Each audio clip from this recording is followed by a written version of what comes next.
Greetings, family. Welcome to another edition of Black Talk Radio, where black media matters and black life definitely matters. Today is Saturday, July 28, 2018. Well, family, this video is about the story of black men who are more likely to die at hands of police. Top things you may have missed about policing this week.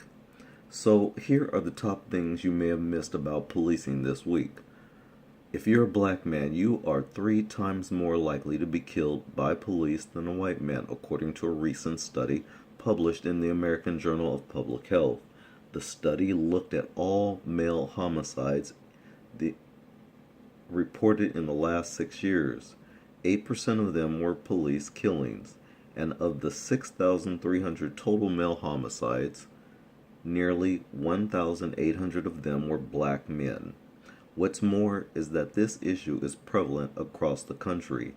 There's not a single place in the United States or United Snakes where the risk of a black man getting killed by race soldiers, they are not police, let's get that straight, is less than double that of a white man.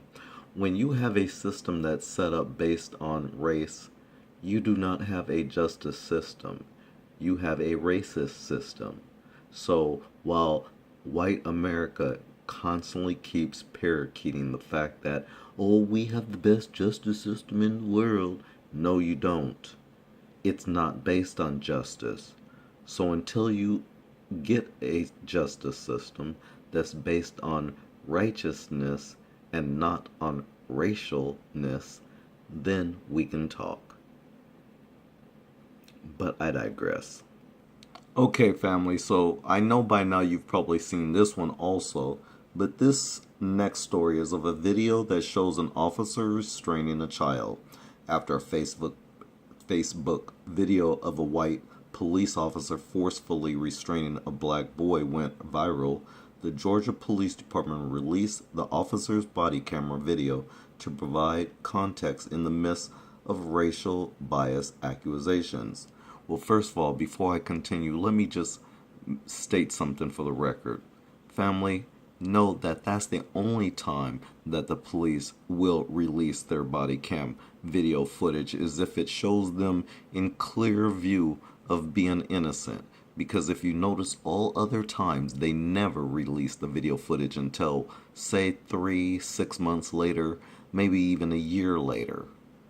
These so-called police officers, if that's what you want to call them, they are race soldiers. These are slave patrollers. That's what you might as well call them. They use the term cops because it sounds better. It sounds nicer on the ears, but they are slave patrols. That's where they came from. That's what their history was. They now have a badge. They have different uniforms, and they don't wear pointy hats anymore. So, the officers were arresting a domestic violence suspect when the man's 10-year-old son began screaming and crying. The boy lunged at one of the officers, causing them to land on the patrol car, according to the police statement. The officer then pinned the boy to the ground. Once the boy calmed down, the officer let him up and allowed him to see his father in the back of the cop car. The incident is currently under investigation. And family, I'm going to show you part of that video here. So family, I don't want to play the audio because it's pretty descriptive. You hear the family screaming in the background, but basically the police officers, they became annoyed, of course, when this little kid tried to jump on them because, of course, he didn't want them taking away his father. Now, the thing is that, white males treat our kids as grown-ups. I don't understand why we don't teach our kids that, though. This is a message we need to teach our kids so they don't end up in these situations. This boy, though, I could tell you one thing, he is going to be forever traumatized by this experience. and it's unfortunate that his father, who was sitting in the back seat, didn't teach him that. Okay, and then we have our next story where there's a teen who flees a bike ticket. He gets hit by a cop car. A 16-year-old boy in Sacramento was running from a bicycle violation when he was hit by a patrol car on Sunday night. Police attempted to stop the boy for lighting violations on his bike, but he ran off. The officers chased after him and called for backup, and one of the additional police cars struck the boy. He was cited for, you know what, resisting arrest, but didn't suffer any life-threatening injuries. His family said they plan to take legal action.